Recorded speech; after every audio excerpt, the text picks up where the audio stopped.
O esporte é uma prática que se faz presente na vida de incontáveis pessoas ao redor do mundo. Ele nos permite descobrir e desenvolver habilidades, cuidando da nossa saúde e bem-estar. Mas, para além disso, o esporte nos desenvolve enquanto pessoa, ao delimitar e superar os nossos objetivos e ao conhecer pessoas com as quais passamos por desafios e conquistas proporcionadas pela prática. Esse conceito de esporte nos faz compreender que qualquer pessoa é capaz de realizar os esforços propostos pela prática. Porém, neste documentário, vamos entender como a prática das mulheres no esporte foi historicamente invisibilizada e desacreditada, expor os desafios enfrentados pelas mulheres atualmente e debater quais os caminhos a serem percorridos para que a equidade de gênero seja plena e consistente no esporte. A luta feminina por igualdade é uma jornada extensa e complexa, marcada por avanços e desafios. Ao longo da história, mulheres de diferentes culturas e origens têm resistido ao sistema patriarcal em que vivemos, desafiando normas sociais e lutando por direitos básicos. Essa luta abrange desde o direito ao voto e à educação até a igualdade salarial, representação política e o fim da violência de gênero. Vale ressaltar que o movimento feminista não é homogêneo, mas sim um conjunto de perspectivas e experiências que trazem a luta da mulher, mas com enfoque em questões de raça, de classe, orientação sexual e identidade de gênero. É importante. A luta é contínua e de todos, pois a desigualdade de gênero persiste em diversos setores da vida, exigindo ações concretas para alcançarmos uma sociedade mais justa e equitativa para todas as mulheres. A luta pela equidade de gênero no esporte remonta às desigualdades sofridas pelas mulheres em outros âmbitos da sociedade, visto que não tiveram o direito a esta prática desde o início das grandes competições. Nos Jogos Olímpicos da Antiguidade Clássica, as mulheres não podiam assistir às competições, tampouco participar das modalidades. Os Jogos de Hera eram uma das únicas oportunidades que mulheres jovens e solteiras tinham de competir. Contudo, elas não recebiam o status de heroína por não preencher as concepções formadas, que era por tamanho do corpo, força física, habilidade e técnicas, que eram exclusivamente pensadas para o corpo masculino. Considerado o pai do renascimento das Olimpíadas na modernidade, Pierre Coubertin manteve completamente sua coerência com a antiga tradição grega de não inclusão das mulheres nos Jogos Olímpicos. Ele era totalmente contra a prática de esportes pelas mulheres, assim como a maioria dos homens de sua época. De acordo com ele, as mulheres tinham a função de procriação. A glória de uma mulher viria através do número e da qualidade dos seus filhos. Até onde concerne o esporte, o papel da mulher é encorajar os seus filhos para vencer. A ela não cabe bater recordes. Com isso, é possível perceber que a imagem do atleta e da prática de esportes foi construída historicamente desvinculada das mulheres. E que estamos em um processo de reparação para que a participação feminina nos esportes seja equiparada dos homens. Contudo, é preciso relembrar a primeira participação das mulheres nas Olimpíadas e destacar as atletas que fizeram história em suas modalidades e as suas contribuições para o esporte feminino. Charlotte Renegal Cooper foi uma tenista nascida no Reino Unido e a primeira mulher a conquistar uma medalha de ouro nas Olimpíadas, na edição de Paris em 1900. Esta edição foi a primeira em que as mulheres participaram dos Jogos Olímpicos, com um total de 22 atletas. Larisa Semyonovna foi ex-ginasta artística ucraniana, mas que representava a União Soviética. Ela é a mulher que mais conquistou medalhas na história das Olimpíadas. Com participação em 3 edições, Larisa conquistou 18 medalhas ao todo, sendo 9 delas de ouro. Norma Enriqueta Basílio foi ex-atleta velocista mexicana e a primeira mulher a ascender a pira nas Olimpíadas, nos Jogos Olímpicos do México, em 1968. Este fato a tornou um símbolo da igualdade de gênero na competição. Nadia Comaneci foi uma das ginastas mais importantes da história, ao ganhar 9 medalhas olímpicas, sendo 5 delas de ouro. Com apenas 14 anos de idade, nos Jogos de Montreal em 1976, a atleta romena obteve uma nota 10, a primeira pontuação perfeita da história. Serena Williams. Essa se manteve na elite do tênis mundial durante mais de 2 décadas. Ganhou 4 ouros olímpicos e um total de 39 títulos de Grand Slam, sendo 23 deles individual. Durante sua carreira, Serena Williams defendeu a igualdade de remuneração nos principais torneios de Grand Slam, como Roland Garros e Wimbledon. Simone Biles faz parte de uma seleta lista de atletas lendários. A ginasta americana ganhou 11 medalhas olímpicas, sendo 7 delas de ouro. Biles se tornou a ginasta mais premiada de todos os tempos, entre homens e mulheres, e uma das principais figuras da visibilidade da questão da saúde mental em todos os níveis, inclusive no esporte de alto rendimento. Se hoje as atletas brasileiras ainda enfrentam dificuldades para competir em alto nível, imagine no cenário da década de 60, para uma atleta mulher e negra. Mesmo com todas as dificuldades, Aida dos Santos, que nem técnico tinha para orientá-la, fez história nos Jogos de Tóquio 1964. Ela conquistou o 4º lugar no salto em altura, a melhor colocação olímpica de uma atleta mulher brasileira até então. A junção da experiência de Jaqueline Silva com a força de Sandra Pires a tornaram uma dupla imbatível. Antes dos Jogos de Atlanta em 96, elas dominaram todos os torneios do circuito de vôlei de praia e chegaram aos Jogos Olímpicos como favoritas. Confirmaram esse status ao conquistar o inédito ouro olímpico, vencendo as também brasileiras Adriana Samuel e Mônica Rodrigues na final.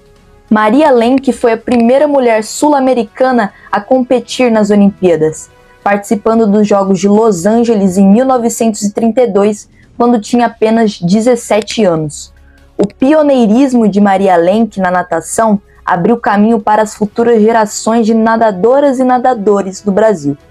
Malren Magem entrou para a história ao se tornar a primeira mulher brasileira a ganhar uma medalha de ouro em uma prova individual de atletismo, na edição de Pequim em 2008.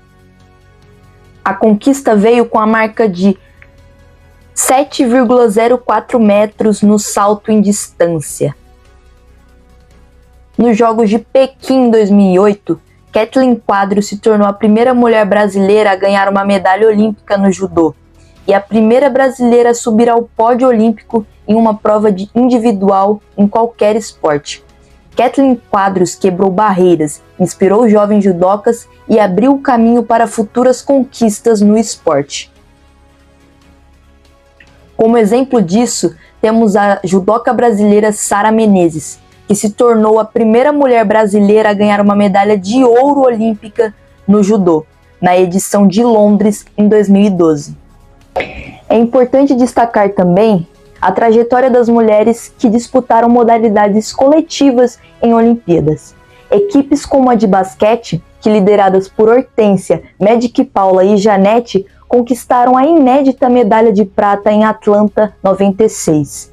O vôlei feminino, que é uma das modalidades que mais deram orgulho para o nosso país, conquistou nesta mesma edição a primeira medalha da modalidade, o bronze olímpico. Essa geração, liderada por Ana Moser, Fernanda Venturini e Virna, fomentou o desenvolvimento do esporte até o vôlei feminino chegar ao seu auge em Pequim 2008 e Londres 2012, com o bicampeonato olímpico. A prata olímpica, conquistada pela seleção de futebol em Atenas 2004, com toda a magia de Marta, os gols de Cristiane e a dedicação de toda a equipe, foi um marco para a luta por reconhecimento e valorização do futebol feminino no Brasil. Na última edição de Jogos Olímpicos, a participação incrível das mulheres foi o que trouxe mais alegria e orgulho para o povo brasileiro, tendo em vista que pela primeira vez na história as mulheres conquistaram mais medalhas olímpicas do que os homens, na mesma edição em que a delegação brasileira teve maioria feminina. Das 20 medalhas conquistadas pela delegação brasileira em Paris, 12 foram de mulheres, E as únicas 3 medalhas de ouro também foram vencidas pelas nossas atletas. As medalhas olímpicas conquistadas por mulheres em Paris 2024 vieram com o vôlei feminino, com a Bia Ferreira no boxe, a medalha por equipes na ginástica artística feminina, com a nossa fadinha Raíssa Leal no skate, Larissa Pimenta no judô, equipe de futebol feminino, Tatiana Weston Webb no surf, Rebeca Andrade no salto, no individual geral e no solo na ginástica artística, e com Ana Patrícia e Duda no vôlei de praia e Beatriz Souza no judô. Os Jogos de Paris consagraram Rebeca Andrade como atleta brasileira com o maior número de medalhas olímpicas, ultrapassando os velejadores Robert Scheid e Torben Grael com um recorde de 6 medalhas olímpicas, 4 delas conquistadas em Paris 2024. Também fomos apresentados a judoca Beatriz Souza, que foi campeã olímpica de judô em sua primeira participação dos Jogos. A judoca superou a atleta de Israel na categoria acima de 78 quilos e se tornou a primeira mulher brasileira estreante em Jogos Olímpicos a vencer uma prova individual. Um tema bastante discutido é a equidade de mulheres trans nos esportes, um tema complexo e controverso. Estudos como o Canadian Center for Ethics in Sport indicam que mulheres trans não possuem vantagens significativas sobre mulheres cis quando submetidas à hormonoterapia.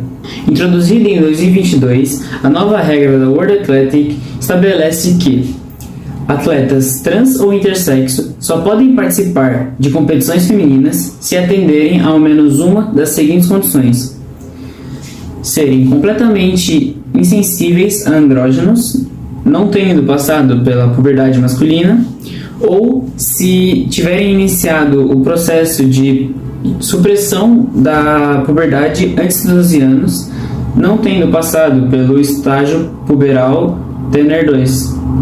Rafaela Silva é uma judoca brasileira que enfrentou diversas dificuldades ao longo de sua carreira. Nascida na Cidade de Deus, no Rio de Janeiro, Rafaela começou a treinar judô ainda jovem e rapidamente se destacou. Contudo, sua vida não foi fácil. Ela enfrentou diversos episódios de racismo e preconceito ao longo de seu caminho. Um episódio marcante em sua vida foi nos Jogos Pan-Americanos de 2011, em Guadalajara, onde conquistou a medalha de ouro, mas foi alvo de comentários racistas de um locutor mexicano. Apesar desse episódio doloroso, Rafaela manteve a compostura e focou em sua carreira. Esses eventos ressaltam como o racismo impacta na experiência das atletas negras, criando barreiras emocionais e sociais. Rafaela é uma inspiração para muitas, mas também representa a necessidade de maior inclusão e reconhecimento das mulheres negras no esporte. Sua história é testemunho da resiliência diante das dificuldades que muitas atletas enfrentam fora dos grandes centros urbanos. Ganhamos, mas nem tudo é festa. Mudança de sede de última hora. Falta de divulgação. Campos ruins. Risco de lesões. Apenas 20 atletas inscritas. Jogos de 3 em 3 dias. Estádios vazios. Proibido aquecer no campo de jogo. Estruturas precárias. Isso é uma falta de respeito. Inadmissível. Não só com o Corinthians, mas com todas as atletas. Todos os clubes. Todos os países. Queremos respeito para crescermos juntas. Este vídeo foi divulgado nas redes sociais das atletas do Corinthians, após vencerem pela 5ª vez a Libertadores Feminina. Apesar do futebol feminino ter evoluído muito nos últimos anos, a falta de estrutura em campeonatos internacionais ainda é um problema existente. A diferença salarial entre homens e mulheres no esporte é uma questão alarmante que reflete a desigualdade de gênero profundamente enraizada na sociedade atual. Apesar da crescente valorização e reconhecimento do esporte feminino, a disparidade salarial ainda é um desafio muito grande enfrentado pelas mulheres no esporte. No futebol brasileiro, por exemplo, as mulheres ganham por cerca de R$ 2.556,34, enquanto os jogadores ganham R$ 5.577,53, resultando em uma disparidade salarial de 118% a mais para os homens do que as mulheres. A amostragem é de 10 mil profissionais pesquisados no Cadastro Geral de Empregados e Desempregados da Secretaria de Previdências e Trabalho do Ministério da Economia. Licença maternidade no esporte é um tema complexo que revela desigualdade de gênero. Embora a legislação brasileira tenha avançado, garantindo 120 dias de licença maternidade para as atletas gestantes, elas ainda enfrentam muitas barreiras. Para se pensar em estratégias que valorizem e desenvolvam o esporte feminino, é necessário ter uma representatividade em todas as camadas de organização no contexto esportivo, partindo das atletas até cargos administrativos. A representatividade feminina fomenta o esporte para as novas gerações, fazendo as meninas acreditarem que podem praticar qualquer esporte. Para que isso aconteça, é importante que grandes clubes realizem ações com as suas atletas em que oportunizem o encontro dessas profissionais com meninas que sonham em seguir essa carreira. Além disso, o papel da mídia também é muito necessário, pois ao divulgar as conquistas das atletas e ao transmitir campeonatos femininos, a visibilidade aumenta e as possibilidades também. A ocupação de cargos de liderança por mulheres dentro de grandes clubes é um passo enorme para o desenvolvimento das modalidades femininas. Essas mulheres conhecem e experienciam os preconceitos enfrentados diariamente. Conseguem, assim, traçar planos que realmente atendam às necessidades da mulher dentro do esporte. É importante apoiar e reconhecer os projetos sociais e instituições que oferecem um espaço seguro e inclusivo para a prática do esporte e promovem um desenvolvimento integral e o empoderamento de jovens atletas, como é o caso do projeto Meninas em Campo, que oferece um programa gratuito de iniciação, aprendizagem e treinamento para mais de 200 meninas entre 9 e 17 anos. Mas para além do contexto esportivo, a equidade de gênero deve ser pensada para todas as esferas sociais. Os preconceitos e estereótipos, infelizmente, estão enraizados na nossa sociedade, que sempre coloca o homem como a personificação de poder e força. A luta deve ser firme e intensa, apoiando as mulheres e denunciando e combatendo as violências por muitas vezes sofridas. Essa luta precisa reverberar em toda a sociedade e dessa forma atingirá também o esporte, contribuindo assim para que a equidade de gênero finalmente aconteça integralmente.